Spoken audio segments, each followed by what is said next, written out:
अस्सलाम वालेकुम दोस्तों, क्या हाल चाल है आप सबका। मैं उम्मीद करती हूँ कि हमेशा की तरह आप सारे ठीक ठाक होंगे, खैर खैरियत के साथ होंगे। मैं भी ठीक हूँ, अल्लाह ताला का शुक्र है। मैं किसी काम से थोड़ी देर के लिए बाहर आई थी, तो इन पीले फूलों पे मेरी निगाह पड़ी और ये मुझे बहुत प्यारे लगे।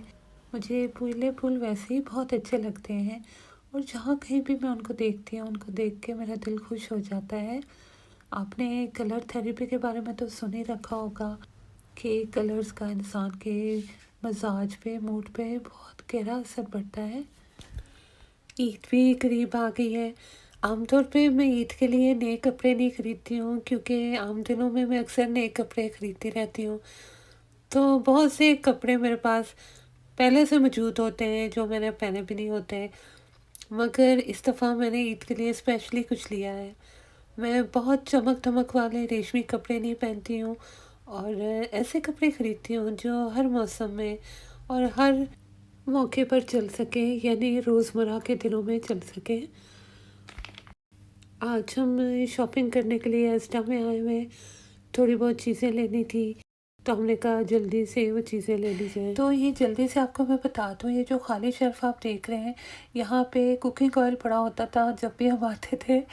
तो आज नहीं था, शेल्फ खाली पड़े हुए थे, क्योंकि जिस मुल्क में गड़बड़ चल रही है आपको तो पता ही है। तो दुनिया का 60% कुकिंग ऑयल वहाँ से प्रोड्यूस होता था, मगर आजकल क्योंकि जो हालात हैं तो उसकी वजह से वो नहीं आ रहा।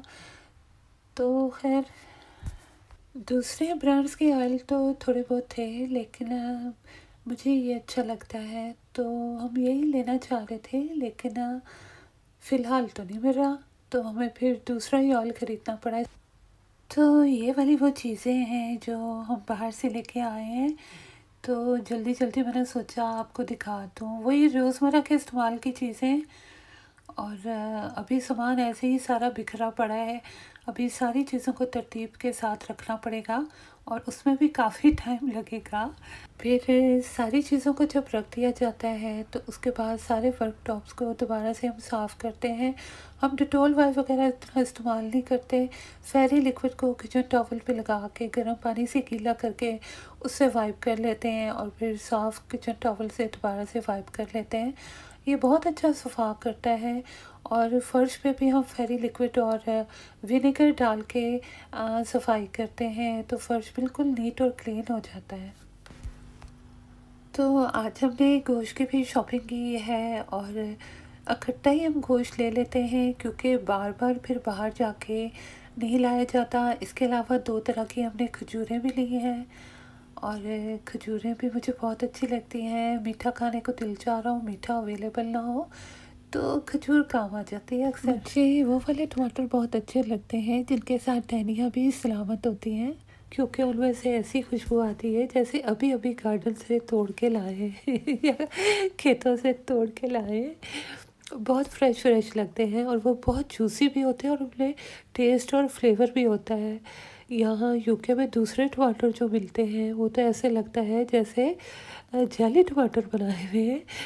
ना उनमें जायका आता है, ना कोई टेस्ट आता है, ना ही उनमें कोई जूस होता है और लगता ही नहीं है कि इंसान टमाटर खा रहा है। तो ये वाली शॉपिंग थी जो आज हम करके आए थे।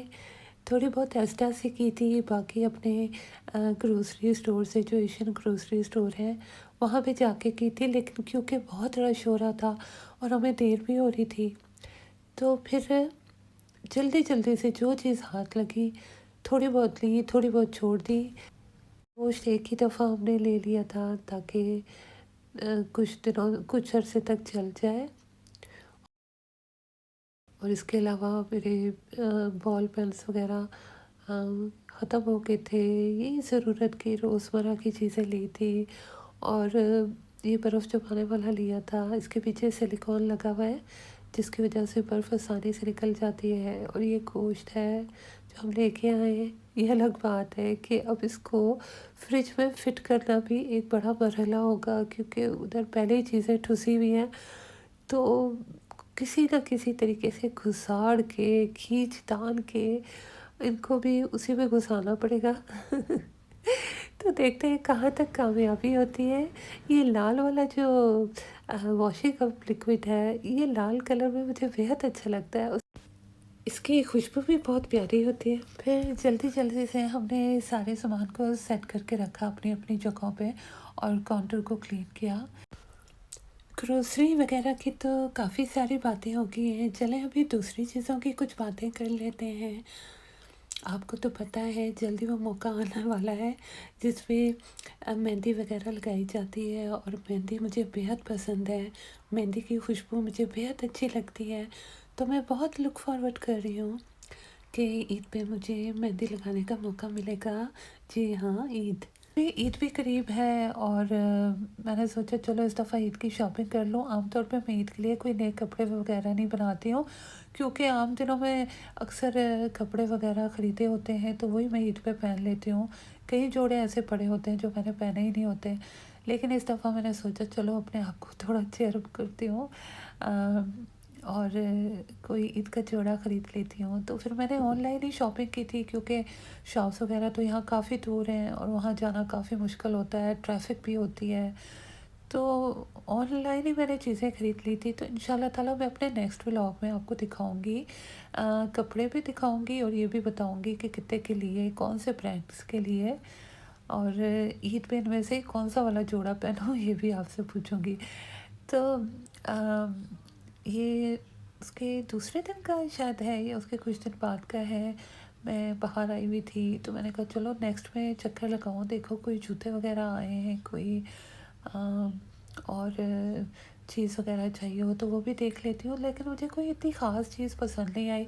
वैसे भी मेरी खाला पाकिस्तान से यूके आने वाली हैं तो उन्होंने काफ़ी शॉपिंग वगैरह करके रखी हुई है। हालांकि हम तो मना करते रहते हैं कि हमारे लिए लेके ना आया करें, लेकिन वो मानती नहीं है और जब आती हैं शॉपिंग करके ले आती हैं। ख़ास तौर पे मेरी अम्मी जो हैं वो लॉन के कपड़े पसंद करती हैं, वो खद्दड़ कॉटन वगैरह या रेशमी कपड़े इतने पसंद नहीं करती हैं। बल्कि मैं भी रेशमी कपड़े इतने नहीं पहनती हूँ, मैं कॉटन और लॉन ही इस्तेमाल करती हूँ। तो खाला जब भी आती हैं तो पाकिस्तान से लॉन के जोड़े अम्मी के लिए लेके आती हैं। मैं तो ऑनलाइन ही ज़्यादातर ख़रीद लेती हूँ कुर्तियाँ वगैरह, लेकिन अम्मी का क्योंकि साइज़ बड़ा है तो वो सिलवा के खाला उनके लिए स्पेशली लेके आती हैं। तो मैंने कहा खाला आप लेके आएंगी, शॉपिंग वगैरह करके आएंगी, फिर बहुओं के लिए भी लेके आती हैं, बेटों के लिए भी लेके आती हैं। तो मैंने कहा कहीं लगेज ज़्यादा ना हो जाए, तो देख लीजिएगा। लगेज पे मुझे याद आ रहा है कि एक दफ़ा मैं पाकिस्तान ट्रैवल कर रही थी, मैं अकेले जा रही थी, तो मुझे काफ़ी टेंशन होती है अकेले सफ़र करने से, बल्कि सफ़र ही करने से, क्योंकि मुझे जहाज़ में बहुत ट्रैवल सिकनेस होती है, उल्टियाँ वगैरह आती हैं। तो जब मैं कराची एयरपोर्ट पे उतरी तो वहाँ अंकल लेने के लिए आए हुए थे, वो कस्टम में ही काम करते थे तो उनके लिए ईज़ी था, वो अंदर ही आ गए थे। तो हुआ यूँ था कि मेरा लगेज काफ़ी हो गया था, क्योंकि मैं काफ़ी चीज़ें लेके जा रही थी, तोहफ़े तोहफ़ लेके जा रही थी। तो हमने क्या किया कि आधा सामान थोड़ा सा मैंने वापस कर दिया और एक नया बैग ख़रीद के थोड़ा सामान उसमें ठोस लिया था। तो उस बैग को मैंने सही तरीके से देखा भी नहीं था जल्दी में। तो जब कराची हम लगेज कलेक्ट करने के लिए खड़े हुए तो बाकी सामान तो आ गया, लेकिन वो जो नया बैग था वो आ ही नहीं रहा था। और मैं आगे नढाल हुई हुई थी सफ़र करके, क्योंकि सफ़र में मैं कुछ खाती पीती भी नहीं हूँ, मुझे बहुत नौसिया सा फील होता है। तो जब वो बैग आता मुझे दिखाई दिया तो मैं बड़ी खुश हुई। मैंने आओ देखा ना तो आओ, फ़ौरन उस बैग को खींच के ट्रॉली पे रखा और मैं कहा चले अंकल हमारा सामान कंप्लीट हो गया है। तो हाँ, जब हम वापस जाने के लिए मुड़े तो चंद कदम ही चले थे तो मुझे पीछे से आवाज़ आई एक्सक्यूज़ मी। तो हमने देखा कि वहाँ कोई साहब खड़े हुए हैं, तो वो कहते हैं कि जो बैग आपने ये वाला रखा है ये आपका नहीं, ये मेरा है। और मैं तो हक्का बक्का रह गई। मैंने कहा ये क्या कह रहे हैं। वो कहते हैं जी ये मेरा बैग है, आपने गलती से अपना समझ के रख लिया है। तो मैंने बैग को देखा तो मुझे तो बिल्कुल वैसे ही लगा जैसा हमने लिया था एयरपोर्ट पे। तो मैंने कहा नहीं जी ये तो मेरा बैग है। और ये जी ये भी बड़ा मसला है कि अगर मुझे यकीन हो जाए कि मैं जो बात कह रही हूँ वो सही है तो फिर मैं अपनी बात पे डट जाती हूँ। तो मैंने कहा नहीं जी ये तो मेरा बैग है। तो थोड़ी देर बहस होती रही, फिर उन साहब ने बड़ी अक्ल की बात की, उन्होंने कहा कि ऐसा करते हैं इस बैग को आप खोल के देखें। तो बैग पे लॉक वगैरह तो था नहीं और मैंने कहा ये तो बहुत अच्छी बात है। फिर हमने उसे खोल के देखा तो उसमें से वाक़ई मर्दाना कपड़े निकलने लगे और फिर मैंने बड़ा शर्मिंदा हुई और अपोलोजाइज़ की। फिर उसके बाद दोबारा से जाके खड़ा होना पड़ा। पर ये है कि थोड़ी देर बाद मुझे बिल्कुल वैसा ही बैग आता दिखाई दिया, लेकिन इस दफ़ा मैंने तसल्ली की, उसे खोल के देखा कि ये मेरा ही बैग है। अंकल ने भी कहा इस दफ़ा तसल्ली कर लो, ये तुम्हारा ही बैग है ना? तो मैंने कहा जी 100% ये इस दफ़ा मेरा ही बैग है। खाला के साथ भी एक दफ़ा ऐसी कुछ गड़बड़ हुई थी। वो लगेज लेके कार में बैठ के घर भी आ गई थी यहाँ यूके। तो रास्ते में उनको पता नहीं किसी चीज़ की ज़रूरत पड़ी तो उन्होंने बैग खोल के देखा तो उसमें डिफरेंट कपड़े थे। फिर वापस वो एयरपोर्ट पे गए और फिर बैग वापस किया, फिर अपना बैग उनको मिला, फिर वो लेके आए। तो इस तरीके के मज़ाकिया वाक़यात भी पेश आते रहते हैं और एक दफ़ा उनका लगेज भी गुम हो गया था और बस। हमारे घर में सब्ज़ियाँ भी बहुत पसंद की जाती हैं। हर वक़्त हम गोश्त वग़ैरह नहीं खा सकते। अगर एक दिन गोश्त पकता है तो दूसरे दिन लाज़िमन हमारे घर कोई ना कोई सब्ज़ी ज़रूर बनती है और वैसे भी जिस रंग की सब्ज़ी होती है उसमें उसी के हिसाब से विटामिन्स होते हैं। जैसे लाल शिमला मिर्च है, उसमें विटामिन ए बहुत होता है। येलो कलर की सब्ज़ियाँ जो होती हैं उनमें विटामिन सी ज़्यादा पाया जाता है। और इसके अलावा किसी ज़माने में हम बहुत बिरयानी वगैरह खाते थे, अभी भी अक्सर बन जाती है, लेकिन ज़्यादातर अब हमारे घर में पुलाव वगैरह बनता है और चिप्स तो हमारी मोस्ट फेवरेट डिश है। और जब भी हम चिप्स बनाएं तो उस पर घर की कुटी हुई लाल मिर्चें ज़रूर छिड़कते हैं और साथ में हरा प्याज अगर हो तो उसको भी स्लाइस करके रखते हैं और खाते हैं।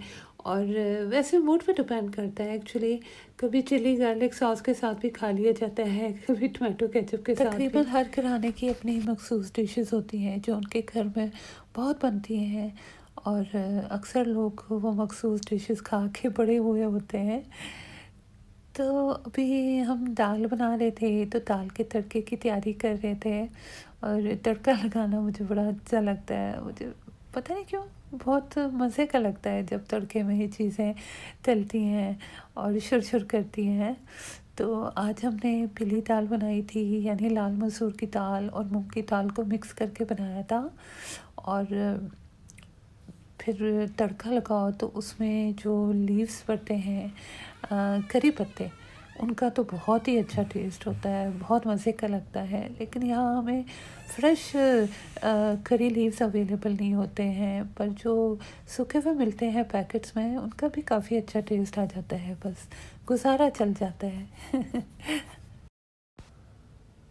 आपको एक मज़े की बात बताऊँ कि अब मेरी खाला, ख़ैर आप कहेंगे कि हर वाक़या खाला से ही मंसूब करके क्यों सुनाती है, अब क्या करें, खाला है इतनी मज़ाकिया मेरी तरह। तो एक दफ़ा खाला ने कहा कि मैं दाल बनाती हूँ, तो उन्होंने दाल को भिगो के रखा और उसके बाद उन्होंने दाल को बनाना शुरू किया।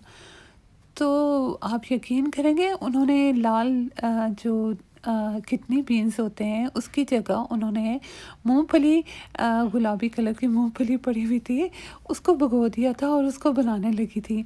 और फिर जब उनको कुछ बात अजीब सी फ़ील हुई तो फिर उन्होंने दोबारा से गौर से देखा, तो फिर उनको एहसास हुआ कि ये तो मूँगफली है। और उनका हँस-हँस के बुरा हाल हो गया। मेरे ख़्याल में मेरे खाला की नज़रें थोड़ी कमज़ोर हो गई हैं, उनको ग्लासेस लगा लेनी चाहिए। तो आज मैं भुने हुए गोश्त की रेसिपी आपके साथ शेयर करने जा रही हूँ। हम भुना हुआ गोश्त 2-3 तरीक़ों से बनाते हैं। आज मैं ये वाला तरीका आपके साथ शेयर करूँगी। इसके लिए मैंने कटा हुआ प्याज डाला है, ऑमलेट कट प्याज भी मैंने इस्तेमाल किया है, स्लाइसिस में कटा हुआ प्याज भी इस्तेमाल किया है। इसके अलावा मैंने कटे हुए टमाटर ऐड किए हैं, मैंने 3 टमाटर ऐड किए हैं। अदरक लहसुन पेस्ट मैंने ऐड किया है 2 टेबल स्पून। और इसके बाद अभी मैं सूखे हुए मसाले ऐड करूँगी। हल्दी मैं इसमें डालूँगी 1/2 टी स्पून, नमक मैं इसमें ऐड करूँगी हस्बे ज़रूरत। इसके अलावा घर की कुटी हुई लाल मिर्चें मैं इसमें डालूँगी 2 टीस्पून। घर की कुटी हुई लाल मिर्चें काफ़ी तेज़ होती हैं, लेकिन मैंने सोचा सालन थोड़ा करारा हो लौंग में इसमें ऐड करूँगी 4 से 5 अदद, दालचीनी में इसमें डालूँगी 2 अदद, इसके अलावा मैं 2 सब्ज़ इलायचियाँ भी इसमें ऐड करूँगी।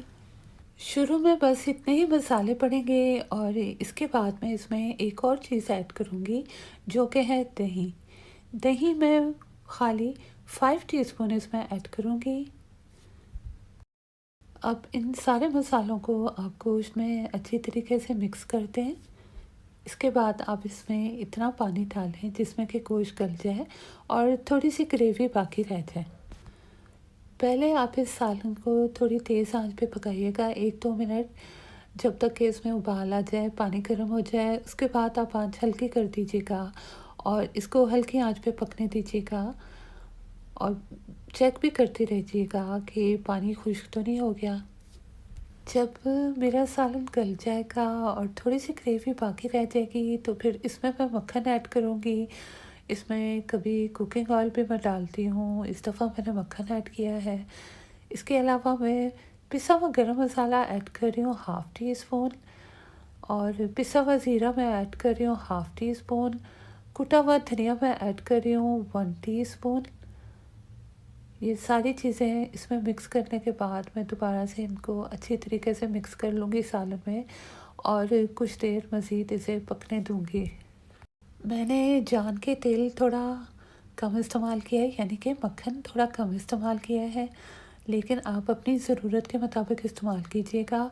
और जब आप देखें कि तेल ऊपर आ गया है और सालन थोड़ा सा ग्लॉसी हो गया है, गाढ़ा हो गया है, तो इसका मतलब है कि भुना हुआ गोश्त तैयार है तकरीबन। इसके बाद आप हरे मसाले छिड़क दीजिएगा और ये आपके ऊपर डिपेंड करता है कि आप इसको कितना भुना हुआ बनाना चाहते हैं। मैं थोड़ी सी थिक ग्रेवी रहने दूँगी क्योंकि वो हमें अच्छी लगती है रोटी के साथ। आप चाहें तो इसको ग्रेवी को मुकम्मल तौर पे ड्राई कर सकते हैं और बिल्कुल भुना हुआ बना सकते हैं।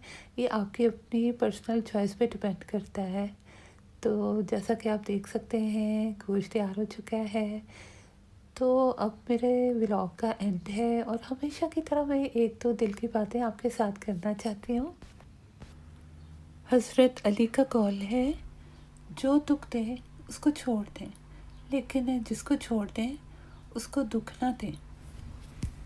और दूसरा ये कि जब आपको यकीन हो कि अल्लाह ताला आपके साथ है तो आप इस बात की फ़िक्र छोड़ दें कि कौन कौन आपके ख़िलाफ़ है। तो आज का मेरा व्लॉग बस यहीं तक था। दुआओं में याद रखिए, अपना बहुत बहुत ख्याल रखिए। इंशाल्लाह ताला जल्दी दोबारा से मुलाकात होगी किसी नए वीडियो के साथ। फ़िलहाल के लिए मेरी तरफ से अल्लाह हाफ़िज़।